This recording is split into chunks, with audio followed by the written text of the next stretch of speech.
Bismillahirrahmanirrahim. Assalamu alaikum. Today I am going to explain an important topic, the central nervous system. और central nervous system में brain को मैं explain करूँगा. इस topic को explain करने से पहले स्टूडेंट्स आपसे रिक्वेस्ट है कि आप मेरे चैनल को सब्सक्राइब करें और साथ ही बेल आइकन पर भी क्लिक करें ताकि मेरी नई आने वाली वीडियोस की नोटिफिकेशन आपको मिल सके. अब हम अपने टॉपिक को एक्सप्लेन करेंगे.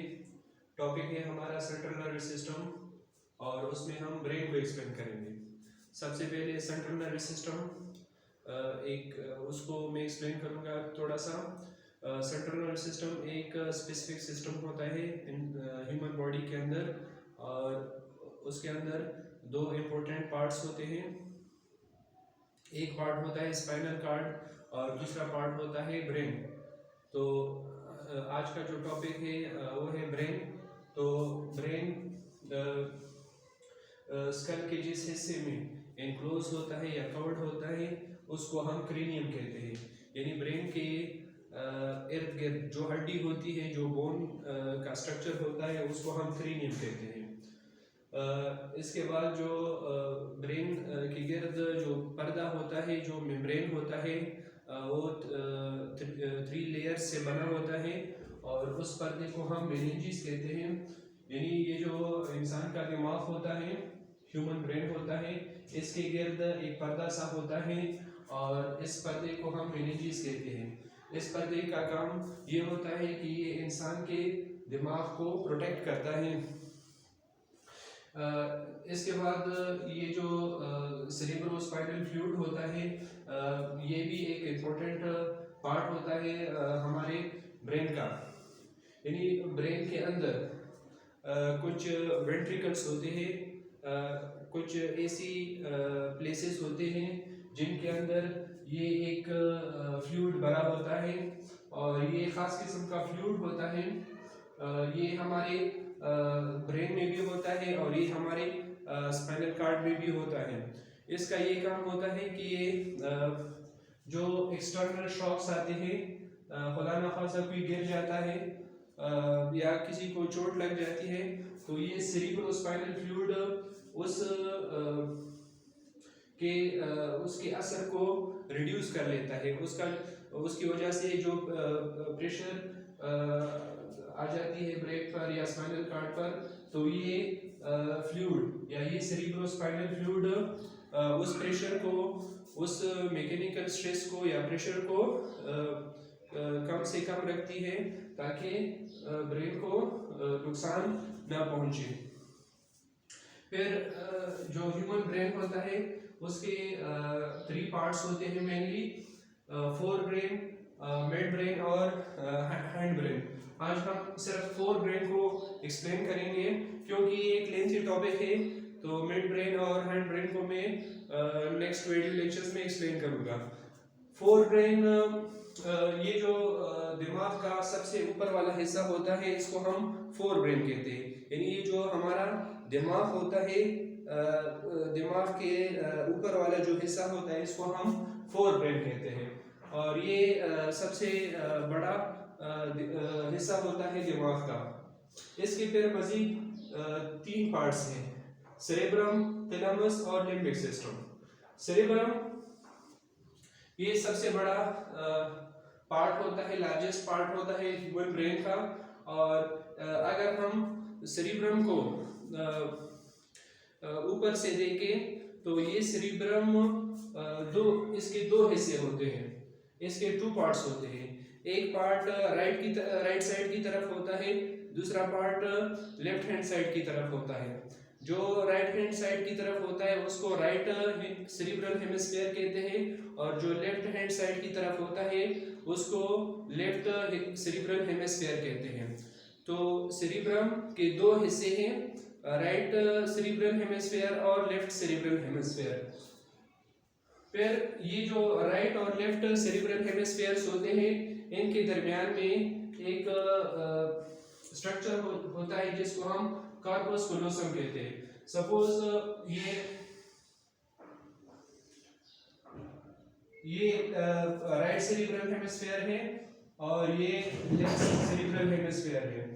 तो इन दोनों के दरमियान में एक स्ट्रक्चर होता है। इस स्ट्रक्चर को हम कार्पस कोलोसम कहते हैं। इस कार्पस कोलोसम की मदद से इस पार्ट से इंफॉर्मेशन इस पार्ट में आ जाते हैं और इस पार्ट से इंफॉर्मेशन इस पार्ट में आ जाते हैं। तो ये इन दोनों पार्ट्स के दरमियान में कम्युनिकेशन का काम करती है। यानी राइट जो सेरिब्रल हेमिस्फीयर होता है उसको कनेक्ट रखती है लेफ्ट सेरिब्रल हेमिस्फीयर के साथ। तो कार्पस कोलोसम इन दोनों सेरिब्रल हेमिस्फीयर्स को आपस में कनेक्ट करती है। फिर ये जो सेरिब्रम होता है इसका जो ऊपर वाला हिस्सा होता है इसको सेरिब्रल कॉर्टेक्स कहते हैं और ये ग्रे मैटर का बना होता है। ये जो आपको नजर आ रहा है ग्रे कलर का जो मैटर होता है इसको सेरिब्रल कॉर्टेक्स कहते हैं। ग्रे मैटर क्या होता है? ग्रे मैटर में मेनली न्यूरॉन के सेल बॉडीज और नॉन माइलिनेटेड एक्सॉन्स होते हैं। तो ये जो सेरिब्रल हेमिस्फीयर का आउटर पार्ट होता है इसको सेरिब्रल कॉर्टेक्स कहते हैं और ये ग्रे मैटर का बना होता है। इसके नीचे वाला जो हिस्सा है इसको व्हाइट मैटर कहते हैं। ये व्हाइट मैटर ये माइलिनेटेड एक्सॉन्स से बना होता है और माइलिनेटेड जो एक्सॉन्स होते हैं उसमें फेट्स होते हैं और फेट्स का जो कलर होता है वो व्हाइट होता है, तो इसलिए इसका कलर भी व्हाइट होता है। तो सेरिब्रम का जो व्हाइट मैटर होता है उसमें माइलिनेटेड एक्सॉन्स होते हैं। फिर ये जो सेरिब्रम होता है इसके फंक्शंस क्या है, ये बहुत इंपॉर्टेंट है। ये जो सेरिब्रम होता है इसके कुछ फंक्शंस होते हैं। ये सेंसरी इंफॉर्मेशंस को लेते हैं और इन सेंसरी इंफॉर्मेशंस को ये प्रोसेसिंग भी उन सेंसरी इंफॉर्मेशंस की इधर होती है और कुछ इंफॉर्मेशन इधर स्टोर भी होते हैं मेमोरी में, हाफिजे में या मेमोरी में कुछ सेंसरी इंफॉर्मेशन स्टोर्स भी होते हैं। और ये जो पार्ट होता है सेरिब्रम ये जो वॉलेंटरी मूवमेंट्स होते हैं उनको डायरेक्ट भी करता है, यानी उनकी डायरेक्शंस भी ये देता है। और इसके अलावा ये इंटेलिजेंस, थिंकिंग और डिसीजन मेकिंग के लिए भी रिस्पॉन्सिबल है। यानी जो इंसान की जहानत होती है, इंसान की जो सोच होती है या इंसान जो फैसला करता है ये भी इस पार्ट की मदद से करता है, सेरिब्रम की मदद से करता है। तो इंटेलिजेंस, थिंकिंग और डिसीजन मेकिंग में भी इसका एक वाइटल रोल है। इसके अलावा ये जो सेरिब्रम होता है इसमें स्पीच सेंटर भी होता है। यानी आपको पता है कि इंसान बोलते हैं और जो और एनिमल्स हैं उनमें बोलने की सलाहियत नहीं होती। ये इस वजह से कि इंसान का जो सेरिब्रम होता है उसमें स्पीच सेंटर होता है, तो स्पीच सेंटर भी इसी पार्ट में मौजूद होता है। इसके अलावा जो दूसरा पार्ट होता है फोर ब्रेन का उसको हम थैलेमस कहते हैं। थैलेमस ये जो रेड कलर का पोर्शन है इसको हम थैलेमस कहते हैं और ये सेरिब्रम के नीचे होता है। तो ये भी एक इम्पोर्टेंट पार्ट है और इसका ये काम होता है कि आई से और ईयर से और स्किन से जो इंफॉर्मेशन आते हैं ये उन इंफॉर्मेशन को सेरिब्रम को भी ट्रांसफर करता है और लिम्बिक सिस्टम को भी ट्रांसफर करता है। तो ये इनका काम होता है।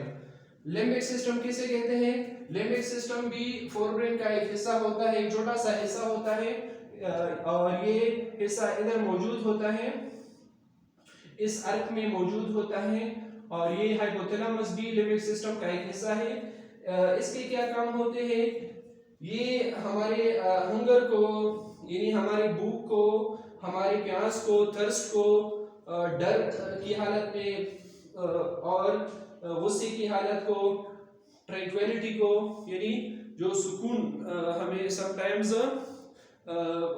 मिलती है या प्लेजर जब हमें खुशी होती है उस वक्त, और सेक्सुअल रिस्पॉन्स के वक्त इसका रोल होता है, ये अपना रोल प्ले करता है।